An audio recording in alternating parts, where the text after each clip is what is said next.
नमस्कार।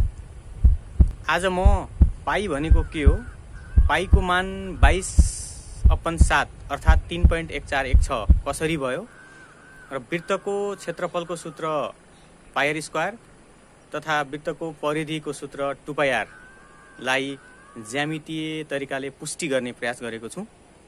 कृपया अन्तसम्म हेरिदिनु होला र अहिलेसम्म पनि च्यानललाई सब्स्क्राइब नगर्नु भएको भए च्यानल सब्स्क्राइब गरिदिनु होला भन्न चाहन्छु। हेर्नुस्, मसँग एउटा वृत्त छ। यो वृत्त आकारको वस्तु छ जसको वरिपरिको यो घेरो भनेको के हो त, वृत्तको परिधि हो। यो वरिपरिको घेरोलाई वृत्तको परिधि भनिन्छ र त्यो परिधिलाई केले संकेत गरिन्छ? सी ले, सर्कम्फेरेन्स सी। हेर्नुस् है, वृत्तको परिधि लाई हामीले के भन्छौं? सी भन्छौं।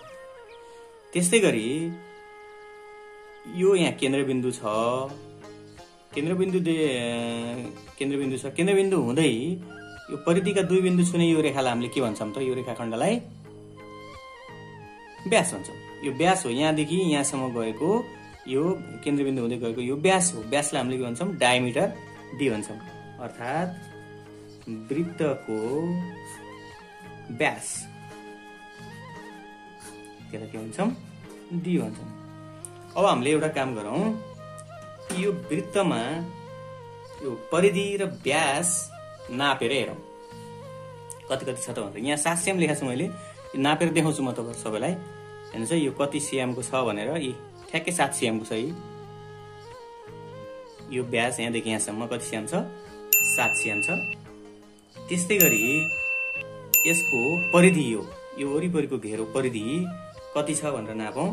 त्यसको लागि मैले के गरेको छु भने यहाँ एउटा अर्को परिधि बराबरको एउटा वृत्त आकारको वस्तु ल्याएको छु र यो माथि राखौं। हेर्नुस्, ठ्याक्कै बराबर हुन्छ है, ठ्याक्क बराबर छ हो यो। अब यसको यो भागलाई खोलेर हेरौं कति सीएम छ। यो परिधि भनेको यो वरिपरिको घेरो, वरिपरिको घेरोमा मैले के ल्याएर राखेको छु? यो अर्को वस्तु ल्याएर राखेको छु। अब यो वस्तुलाई मैले यहाँ बानेको छु र यो खप्टेको छ। हेर्नुस्, यहाँदेखि यो स्थानदेखि यताको यो बढी छ, यहाँदेखि यता यो वरिपरि हामीले यहाँदेखि नाप्नु पर्ने हो। यो रेखादेखि यो चिनो लगाएको देखि है कति सीएम छ हेरौं। यसलाई खोलेर हेरौं।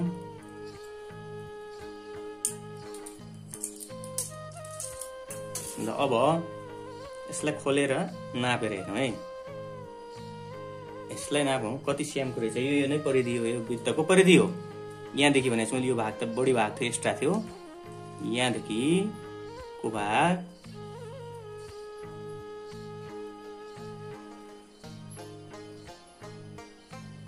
हेर्नुस्, ठ्याक्कै 22 छ, करेक्ट 22 सीएम छ। भनेको व्यास हाम्रो कति सीएम थियो? 7 सीएम हुँदा परिधि कति सीएम भयो? 22 सीएम। हेरौँ है त, 1 नम्बरमा के गरौँ भने परिधिलाई व्यासले भाग गरेर हेरौँ है त कति हुँदो रहेछ। अर्थात् सी लाई डी ले भाग गरेर हेरौँ। सी भनेको परिधि, डी भनेको व्यास। सी भनेको कति आयो हाम्रो? यो परिधि कति आयो? यहाँदेखि यहाँसम्म कति आयो? 22 आयो भने त्यसैको व्यास कति थियो त? 7 थियो। ल, एउटा वृत्तमा यो भयो है। अब अर्को वृत्तमा हेरौं। मसँग अर्को एउटा अलि ठुलो वृत्त छ। यसको हेर्नुस् है, यसको व्यास कति छ? यहाँ मैले लेखिसकेको छु 14 सीएम। त्यही पनि नापेर हेरौं। यहाँदेखि यहाँसम्म ठ्याक्कै 14 सीएम छ। 14 सीएम। यो 14 सीएम व्यास छ यसको भने यसको अब परिधि कति छ? यसको परिधि थाहा पाउनको लागि यहाँ मसँग फेरि त्यस्तै त्यसको परिधि बराबरको वृत्त छ। यहाँ यसरी खपाउँ। हेर्नुस्, ठ्याक्कै माथि खपिन्छ। यो वृत्तको परिधि यो भनेको यो रहेछ। अब योलाई नापौं। यसलाई नाप्ने बेलामा ख्याल गर्नु, यसमा पनि खप्टिएको छ भाग। यहाँ मैले चिनो लगाएको छु, रातो चिनो छ। यो चिनोबाट नापौँला। योभन्दा यताको भाग खप्टिएको छ, बढी यहाँ अड्डाउनको लागि गराएको। अब यसरी यसलाई नापौँ।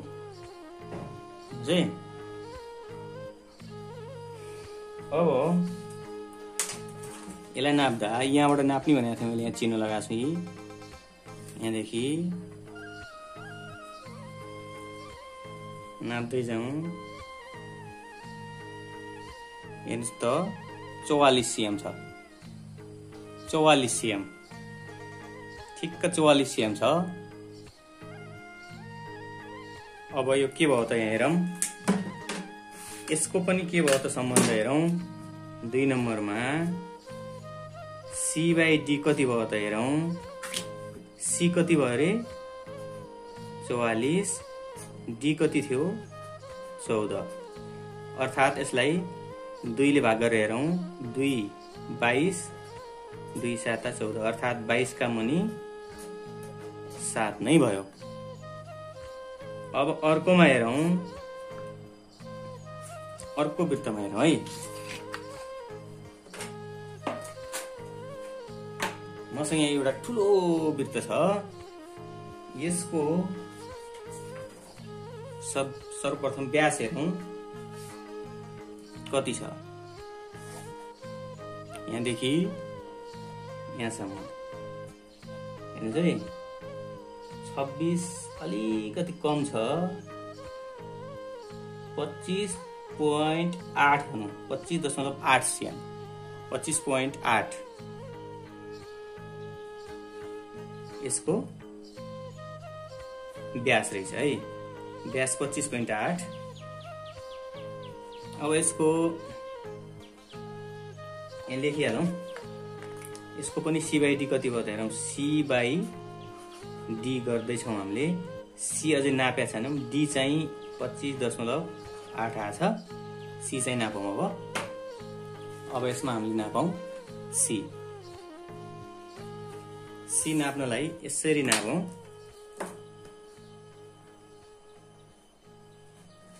यसलाई राखौँ यसरी, अनि वरिपरि घेर नाप्ने त हो नि।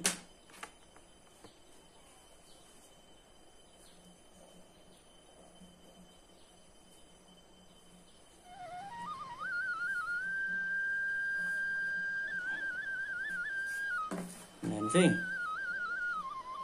81 मा अलिकति बढी छ, 81.1 छ।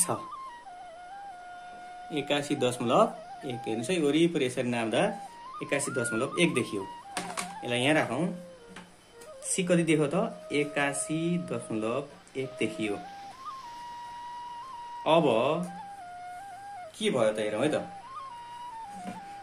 यो 1 नम्बरको वृत्तमा पनि C/D गर्दा 22 का मुनि 7 भयो। 2 नम्बरमा पनि C/D गर्दा 44 का मुनि 14 भयो। भन्नुको मतलब 2 ले फेरि यसलाई भाग गर्दा 22/7 नै भयो। अब यो 22/7 भनेको कति हो हेरौँ है त एकचोटि। 22 हेर्नुहोस् है, 22 भागा 7 भनेको कति हो 3.14 समथिङ। यो भनेको कति रहेछ भन्दा 3.14 यस्तैहरू। यो पनि 3.14 समथिङ।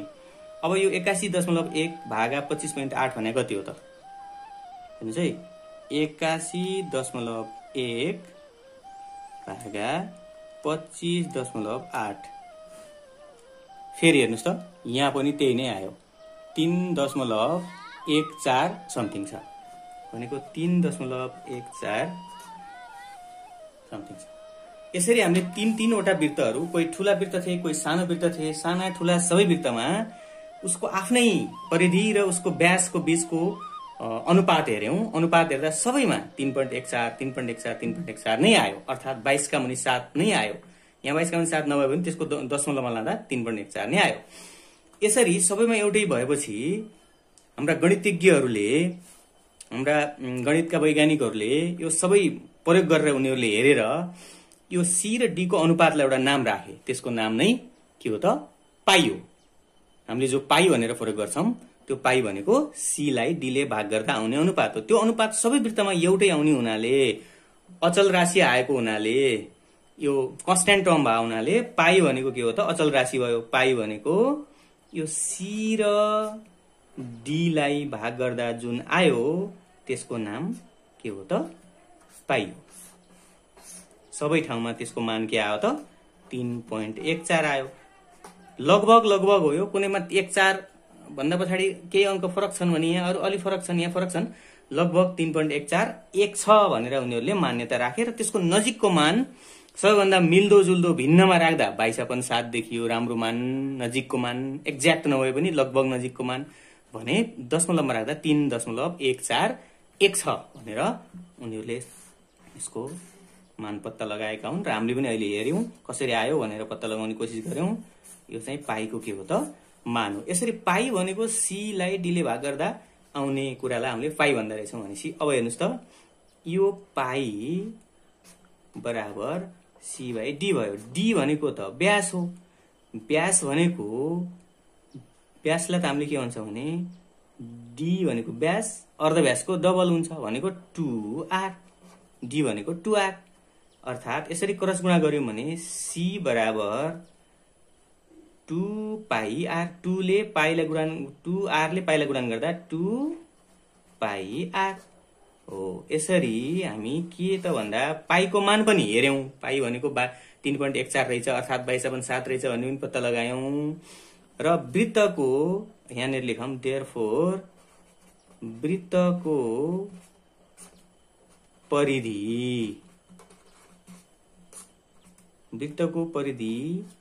सी बराबर के रहेछ त 2 पाई आर। यो फर्मुला नै भयो। वृत्तको परिधि निकाल्नु पर्यो भने 2 पाई आर सूत्र लगाउनु पर्यो। पाई भनेको 22.7 हो भिन्नमा लेख्दा र दशमलव लेख्दा 3.14 हो। 1 छ 3.14 1 छ भने आर भनेको अर्धव्यास हो। यसरी हामीले परिधि निकाल्न सक्छौं कुनै पनि वृत्तको। अब हामी वृत्तको क्षेत्रफल बराबर पाई आर स्क्वायर कसरी हुन्छ भने त्यो पुष्टि गर्ने प्रयास गरौँ। त्यसको लागि यहाँ एउटा वृत्त छ। यो वृत्तलाई हामीले यसरी काटौं, टुक्रा टुक्रा पारेर काटौं। हेर्नुस् है, थुप्रै टुक्रा बनाऊ। यसरी काटेर मैले एउटा टुक्रा निकालेँ बाहिर। अब यो टुक्रा यस्ता थुप्रै टुक्रा छन् यहाँ। अब यो टुक्रा कसरी टुक्रा पारिएर आउँछ हेर्नु होला। यो भाग यो वृत्तको केन्द्रबिन्दु हो। केन्द्रबिन्दुदेखि यहाँसम्म परिधिसम्मको यो भाग त यसलाई हामीले अर्धव्यास भन्छौं, आर भन्छौं। अनि यो वरिपरिको घेरो यो चाहिँ वृत्तको के हो त परिधि हो। यो परिधि हो सी जसलाई हामीले सी भन्छौं, सर्कम्फरेन्स सी। र यहाँदेखि यहाँसम्मको भाग यो के हो आर, रेडियस अर्धव्यास हो। अब हेर्नुस् है, यो अर्धव्यास आर हो भने यो भाग सी को केही टुक्रा हो भने यी सबै टुक्राको यो भाग मिल्यो भने परिधि सी हुन्छ। अर्थात सी बराबर त 2 पाई आर भन्ने हामीलाई थाहा छ। यो सी हो सबै मिलेर, यो चाहिँ आर हो। ख्याल गर्नु होला। अब यसलाई हामीले टुक्रा पारौं। यसरी टुक्रा पारेर बाहिर निकालौं। यस्तो वृत्त थियो। यस्तो वृत्तलाई टुक्र्याएर यस्तो टुक्रामा विभाजन गरियो। हेर्नुस् है, अब यो टुक्राहरूलाई मिलाएर राखौं। मिलाएर राख्ने क्रममा मैले यहाँ यसमा मिलाएर राख्दैछु। हेर्नुस् है, यो आयत आकारको वस्तुमा यिनी टुक्रालाई मिलाउँदैछु। यो टुक्रालाई मिलाउने क्रममा यो टुक्रालाई यसरी राखेँ पहिला भने अर्को टुक्रालाई चाहिँ यो भागलाई यता पारेर यसरी राख्दैछु। यसरी मिलाउँदैछु मैले। सबभन्दा यहाँ मसिनो दुईटा साना टुक्रा छन्। यो साना टुक्रालाई पनि एउटालाई यता राखौं। यसरी मिलाऊ। यस्तै गरेर क्रमिक रूपमा सबै टुक्रालाई यहाँ मिलाएर हेरौं।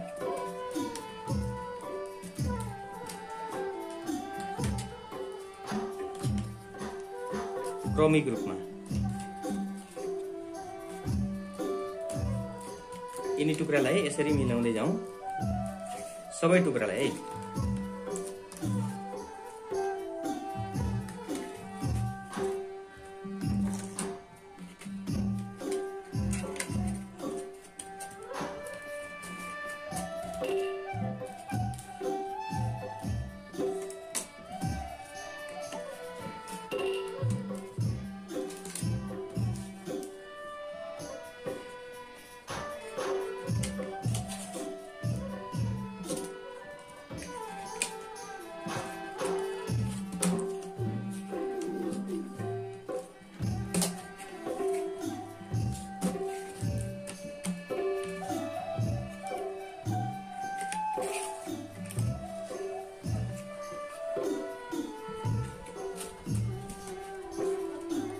यसरी मिलाउँदै मिलाउँदै मिलाउँदै जाउँ। यसरी मिलाउँदै जाँदा यो आयत बनिरहेछ। तपाईँ देखिरहनु भएको छ। सबै टुक्रा हामी सकौँ।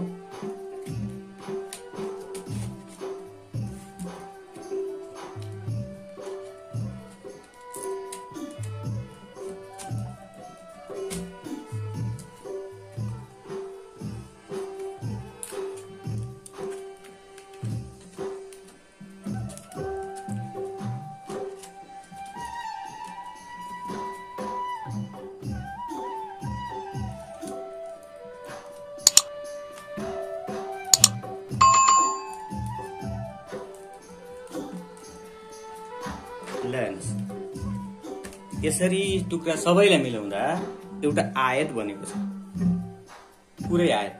अब हामीले अघि भनेका थियौं यो टुक्राको यो भागलाई त हामीले आर भनेको, यो भाग आर हेर्नुस् है, यो भाग आर हो। त्यसैले यहाँ हामीले के लेख्न सक्छौं, यो ठाडो भाग अर्धव्यास आर हो, यो अर्धव्यास आर हो। अब रह्यो यो भाग, यो भागमा यो टुक्राका आधा टुक्रा यता फर्किएका छन्, आधा टुक्रा यता फर्किएका छन्। अब वृत्तको परिधिलाई त्यसरी टुक्राएर आधा यता फर्काइयो, आधा यता फर्काइयो भनेपछि परिधि भने त परिधि सी बराबर 2πr हो। 2πr को आधा यता फर्कियो, आधा यता फर्कियो भनेपछि 2πr को आधा भने कति भयो, πr। यो भाग πr, यहाँदेखि यहाँसम्मको भाग भने त्यस्तै आधा πr फेरि कता छन् त, यता छ। हेर्नुस् है, यो हाम्रो वृत्त एउटा आयतमा परिवर्तन भएको छ। यसरी हेर्दा हेर्नुहोस्, वृत्तको क्षेत्रफल